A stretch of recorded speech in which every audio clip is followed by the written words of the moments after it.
So do you really need to get an expensive kayak to start kayak fishing? Today we're going to go through some of the things that I think you should really consider if you're just getting into kayak fishing or you just want to take your game to the next level. We're going to talk about some of the accessories that I think matter, some of the things you should and shouldn't buy, and just go over my preferences as if I was starting out kayak fishing today. Imagine hitting the water with a brand new kayak. No fuss, no worry, no clutter. You've got everything you need right out of the gate. Today we're going to talk about the things that I would buy if I was starting my kayak fishing journey today. Specifically what type of kayak, motors, paddles, and even accessories to make sure you hit the ground running when selecting a kayak. So let's start with a heavy hitter. Pedal drive kayak or paddle kayak? And you're probably asking yourself, well, really, what's the difference? Why wouldn't I get a pedal drive kayak? Well, that's where things get interesting. Obviously, both of these can have a motor. If you've watched my stuff, you know that I've fished a lot out of this Crescent Shoalie with a Newport NK 180 and 300. However, this Hobie Pro Angler 12's got a pedal drive, but I also have it rigged for a motor as well. So both of these can handle a motor, no issue. Then of course we've got this one. This is the Crescent Smallie. This is a throw and go paddle kayak, which I've also got rigged with a motor. So you're probably seeing a trend here. A lot of my kayaks have the ability to be paddle or power depending on the situation. So which one is right for you? If I was starting my kayak fishing journey today, let's say I have a limited budget and I was starting my kayak fishing journey today, I would absolutely start with a paddle only kayak. Here's the reason. I am not a huge fan of pedal drives. 5 to 6 years ago, pedal drives were awesome. They revolutionized the sport. With the onset of these lighter motors like the Torqeedo, the Newport, heck, even all the bow mounted power, which you've seen me talk about in various videos, I don't really see a reason for a pedal drive. Now, here's the kicker. If you don't want to register your kayak, a lot of times you can skip the registration process by doing human powered only. Not to mention, there are some lakes across the country that don't allow you to use power, no matter what kind it is. So that is one advantage to using that. Additionally, there are some kayak clubs that are still purists that only are human powered. So if that's something that you're going to be competing in, you might want to consider a pedal drive. But if I was starting today, I would be picking up something like this. This is the Crescent Smallie. This is a 10'6" throw and go kayak that does very well under power. Now you're probably asking, why am I picking that over the Shoalie? Well, I'm really not. The Shoalie is the same concept. But if I was a beginner or I just wanted to keep my budget lighter, I feel like I can do anything I want in those 10 to 11 foot kayaks, which makes them super versatile. Now, if your budget's unlimited, things change, but we're talking about starting today. We are a beginner, and I don't think you can go wrong with a kayak like this.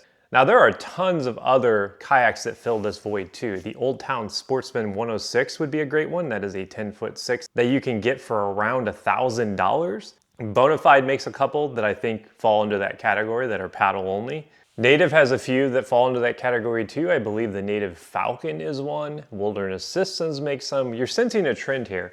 If I was starting today, I would be getting one of these smaller, under 12-foot kayaks that are human powered, no pedal drive, and can be outfitted with a motor. I think one of the big mistakes is when people start kayak fishing, they dive right in and they get a kayak that's just more than they can chew. Prime example is this kayak right here, which you can see hanging above. I've done a review on this kayak. This is the Crescent CK2 Venture. This is a 13.5-foot kayak. This is a lot of kayak. It is too much kayak. I do this stuff full time and it is too much for me without a trailer. So that is something to really consider. Do you want to go out and buy a trailer? Probably not if you're starting today. Now, if you already have one, that's a moot point. I'm having a sneaking suspicion that if you're just getting into kayaking, you probably should either car top or truck bed it to decide if it's even worth buying a trailer. I've been doing this for a long time and I still have not gotten a trailer. I still truck bed it. That's why I feel like this 10'6" is the sweet spot with the Smallie. If your budget allows it though, you could sneak up to the Shoalie or the RVR because those kayaks are much more stable. You get a lot more bang for your buck. But if you're just starting out and you're wanting to keep things simple, I think these throw and go kayaks are supremely underrated in today's market. Ugh. This might be the best chair in my garage. This is the Kayak 16 by 16 black pack. Behind me over there, I've got the 13 by 13 fully rigged out. I've also even got some paddles sticking out of it. So let's talk about two things that I think are really important, and that's paddles. A lot of first timers buy a crappy paddle. I've got a couple crappy paddles floating around here somewhere. I was guilty of it. You would never see me do that again. Here's where I'm putting my money. And I think it's something that you should always budget for a good paddle. Now, you don't need to necessarily go out and buy a $400 paddle like this Bending Branches paddle, but Bending Branches makes a $200 paddle that's pretty good. But these light paddles are super important. If your motor goes out, guess what? You don't have a pedal drive. We've talked about why I don't want a pedal drive. I personally feel like a pedal drive gets in the way. I think that when you have these throw and go kayaks that you can either paddle when you want to just go real simple to your local lake, or power it with a motor, I think having a good paddle where you don't get fatigued all day is supremely underrated. I can't tell you how many people I know that have bought a new kayak, spent all this money, and they go to Walmart and buy a cheapo $15.99 paddle. Don't do it, guys. Spend some money on a good paddle. Make sure that you're not gonna get fatigued, because tell you what, when you're doing those long river floats or you're spending all day out on a lake, having a good paddle when your motor goes out is a blessing. So let's talk about storage. I've done a video on this in the past talking about you wanna start kayak fishing, and kind of went through my thought process on why I don't think you need a giant tackle tray. The reality is you guys are taking way too much stuff out on the water. You do not need to fill this up to go fishing. The only scenario, and I mean the only scenario, where I feel like you should have this one on your boat with all the stuff in here, guys, look at that, just falling out. The only scenario where I feel like this makes sense is if you're in a tournament and you don't know what they're biting and you just want to take a ton of stuff. 90% of the time, you are perfectly fine with a smaller black pack, tackle crate, whatever. There's a billion of them out there that can fit a battery, like your GoPro batteries, whatever, couple tackle trays, your pliers, emergency tools, stuff like that, without going all out on something like this. Because this takes up a lot of space. It really overcomplicates the whole process. And if I was just starting from scratch, the first thing I would buy would be a 13 by 13 to go with a good paddle in a kayak that doesn't have a pedal drive and is motor ready. Speaking of motors, what motor should you buy? Now, I've done 2 separate videos on motors, so I'm gonna cut straight to the point. If I was starting out, I'd be getting an NK180. The NK180 is light, it's durable, and now it comes in the Pro, so there are new NK180s. It's light, it's durable, it just makes sense, because if you're trying to keep it budgeted, you're probably gonna be spending most of your money on the motor. The Crescent Smalley only costs around $1,500. This motor plus a battery is probably gonna be pretty similar. That's one of the things that a lot of people don't realize when getting into kayak fishing is the kayak is honestly the cheap part. You find a kayak, you can rig it out all you want. That's why when I made my recommendation on what kayak I would pick, you know, I would pick something simple like a Shoaly, a Smalley, an RVR, something that has more of that open platform. A NuCanoe U10 is a great example. You're gonna be spending most of your money on the accessories, the motor, the battery, the paddle, the life jacket, which we're gonna talk about in a second, but batteries don't have to break the bank. I have preached about this battery a ton. This is the Lifetime 24 volt, 25 amp hour battery. You can get a full day on the water out of this bad boy, as long as you're being smart about it. This battery will only set you back a couple $100. I will link it in the description if you want to pick one up. This is the best lightweight battery I've ever owned. I mean, look at this. You compare that to my 50, which by the way, I've never actually run dry. This thing is a treat to have in the boat. It saves you so much weight. And obviously, it pairs perfectly with something like the NK180. So kayak comfort, that's an important part, right? You want to be comfortable in your kayak. And you can see I'm just chilling here in the Shoaly.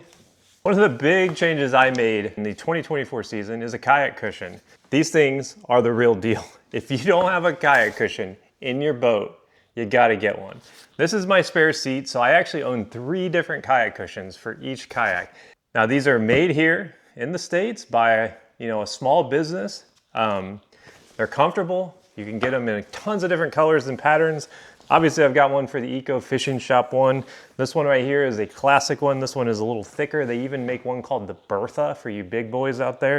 If you want a little bit more padding, heck, even if you just want to sit a little bit higher in the seat. Kayak Cushion makes a lot of really good ones, and I think comfort on the water is important, because if you're gonna spend 12 hours out in the kayak, you just got this brand new kayak, you put a fancy new motor on it, the last thing you wanna do is sit down in the seat and sit down in a seat that's uncomfortable for 12 hours.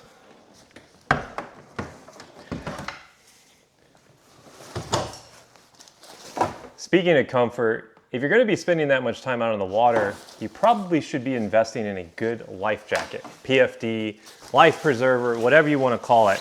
These things are a must. I don't wanna hear you guys say, I don't wear a life jacket, because if you're kayak fishing, you need to have one on. Kayak fishing is one of the deadliest. Kayak fishing actually contributes to a lot of deaths annually in the kayaking sphere, mostly because people think since they're not doing anything crazy, they don't need a life jacket on. But the reality is if you have one that's comfortable, you have one that has a lot of storage in the front, you can keep your whistle, you can keep your driver's license up here. You can see I always carry a whistle no matter where I go across the country, river, lake, stream, I always have it on there. But this is the NRS Chinook. This is the NRS Chinook. I will link this in the description as well. Super comfortable for all day wear. Now you're probably asking yourself, well, what about the inflatable ones? I am not a fan. Few reasons. 1, I've had one go off when it was raining super hard.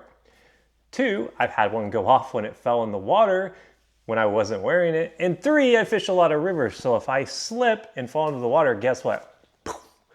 I much prefer the non-inflatable ones, with the exception, if it's like boiling out, I'm talking in the mid-90s or higher, you might see me put on an inflatable one. But you know what? An inflatable one is better than not wearing one at all. So if it comes down to it and that's your preference, just get one. So we've talked about some of the things that I think you definitely need. Now let's talk about a few of the things that I've bought, I own, that I think are kind of just traps that you don't necessarily get a lot of use of. And this first one might ruffle some feathers, and I'm not saying it's bad because I do like it, but that's a power pole. I have this power pole micro. I have used it a grand total of 3 trips. I can't say I'm a huge fan for my style of fishing. I feel like it just makes the whole thing complicated, and this video is meant to tell you guys what you actually need versus what you think you need. Because everyone thinks they need everything, but the reality is I've gone out, I've pretty much owned all of the things. I've pretty much owned all the accessories, so I know which ones I actually want to use and which ones I don't. And the Power Pole Micro, while super effective for a lot of anglers, I personally haven't gotten a ton of use out of it. So Power Pole Micro is something that I would probably not get if I was just starting out. Now there's definitely use cases for this thing, 100%. But the reality is I didn't feel like I got enough use out of it. The second thing is very similar. I got an Anchor Wizard and used it a couple times and realized, hey, I've got a motor on my kayak now. I really don't need this anchor. And I've told that to a lot of people when they ask me, why don't I run an anchor?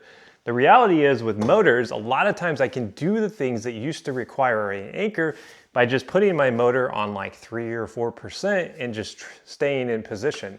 You'd be surprised how effective that is, and it really clears up your kayak, simplifying it, keeping it so you don't have as many cables and cranks and things in the way. And that's the goal of this. Getting the things you need and talking about the things that I don't necessarily think you do need. So let's talk about a tough one. This one will probably get a lot of comments, but do you actually need electronics on your kayaks? Now, this right here is the Deeper Sonar, who I work with this company. Full disclosure, it is a super useful tool on your kayak because it works with your phone. You can literally just cast this out or have it on the mount, which you see me use in a lot of videos, on the side of your kayak. You sit it down in the water, it connects to your phone, and you get real-time readings of depth, structure, you can see fish, It's even got mapping, so if you want to fish your favorite lakes, you can build your own maps with this. I'll put a link for this in the description as well. And then you've got this. This is the big like $2,000 graph. This is the Garmin EchoMap 106 SV. This is a 10-inch expensive live scope enabled unit. I've even got a live scope thing over there that we put on the Hobie and we use from time to time. We've got this. So was this worth putting on a kayak? Yes and no. This is a game changer. I'm not going to deny that forward-facing sonar is a big advantage, or even just having good side imaging on a kayak is a huge advantage. If you're fishing lakes and you want to find structures and stuff, I'm not going to say this isn't worth it.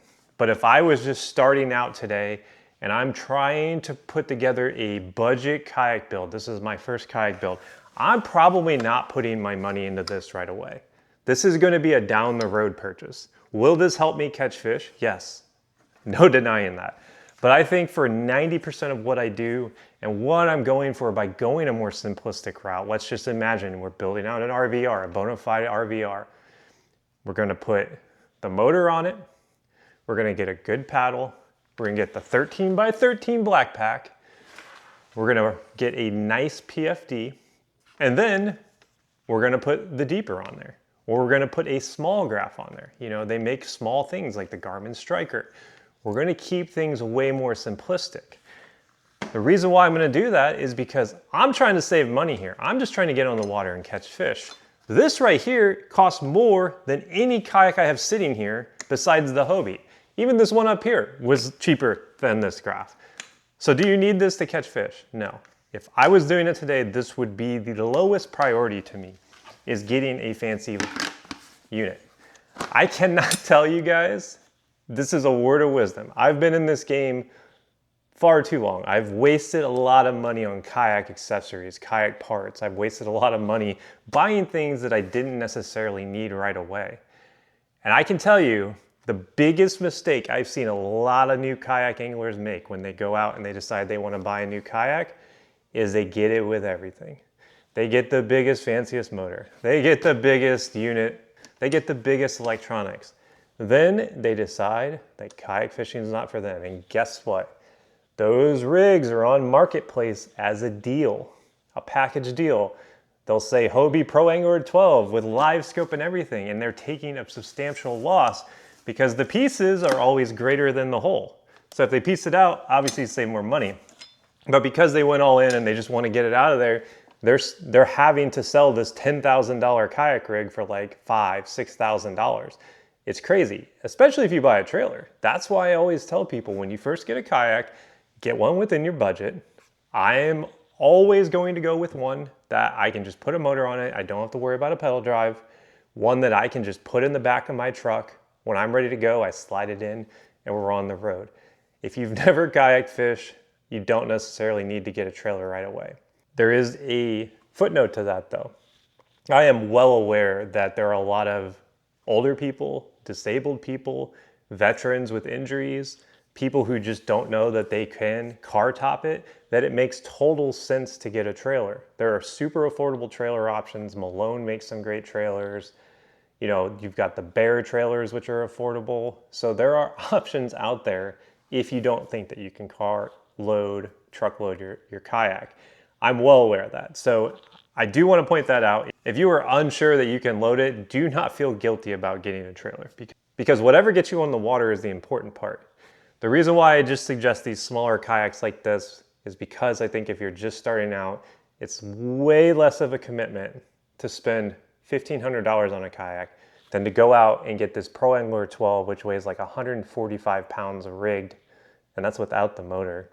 And you start car loading it, realizing like you don't even like kayak fishing, and then 4 months later you have it on Marketplace rigged saying, hey, use 3 times, go in a different direction. So I'm taking a seat back on, like I said, my favorite chair in the garage, and let's wrap this up. I've gone through a lot here. I've kind of spilled my guts on what I would do if I was starting over today and I had to go out and spend $4,000 on a kayak rig. Obviously, I'm getting a cheaper kayak that I know is stable, affordable, dependable. I'm not gonna go out and get a cheap one like a Pelican or anything like that. No offense to those kayak brands, but I think one of the biggest mistakes a lot of people make when they're going out and buying their first kayak is They try to save like $200 or $300 on the kayak, and then they go all out on outfitting it. And it's actually a bad thing, because if you would have just spent a little bit more on the kayak and then focus more on smart upgrades on it, you would have an overall better package. Because the reality is a lot of people, when they buy things like an Ascend or a Pelican, they end up selling them for something like this, and you actually lose more money in the long term because you have to sell it at a loss. So I'm going out, I'm buying a motor-focused kayak, one I feel confident we can get a motor on. I'm going to spend money on a good paddle, a good PFD, obviously the motor, and a battery. You do not need a giant battery. I'm telling you guys, start with a small one. If you find yourself going longer distance where you're running it out, that's where the Bluetooth comes into play, then maybe think like, maybe I should get a bigger one, or even buy a second smaller one. And then you could always swap it out in the middle of the day. I'm telling you guys, 2 of these is like still lighter than my big 50. So if you had 2 of these on your kayak, you could swap it in or out. These are cheap, they're dependable. I have done 20-mile floats on these. So that's where my money is going. Boat, paddle, PFD, battery, motor, black pack. So 13 by 13. So if I was starting today, there's my rig. The rest will come with time. As you upgrade, as you get more into this, as you decide that you are growing as a kayak angler and you feel confident that this is for you, that's when you buy things like the Graph. That's when you buy things like the Deeper. That's when you buy things like the Power Pole. I would say, you gotta have a reason for these things. You don't buy them just because you think you need them. It's all about experimenting. Dip your toes in and then slowly walk deeper into the water until you're floating. That's the way I like to approach kayak fishing. And I think if more people approach that like this with their first kayak rigs, they would be much happier, and you would see a lot more people losing money on trying to resell things that they decided that they didn't actually need. So hopefully you guys enjoyed this video. I know it was a little bit different. I just wanted to answer some questions that I get a lot of times in this game. So many people want to know, what do I need? What is this? Do I need that? Do I need this? And the reality is you don't need anything. What you need is the ability to get on the water, and the kayak solves that. You could go out and buy yourself a $1,300 dependable paddle kayak, 1 rod, and you could be out there catching fish. Take your time, make smart choices. I linked a lot of these down in the description. They are affiliate links. Full disclosure, if you're not uncomfortable with that, feel free to ignore them. But otherwise, I'll see you guys on the water.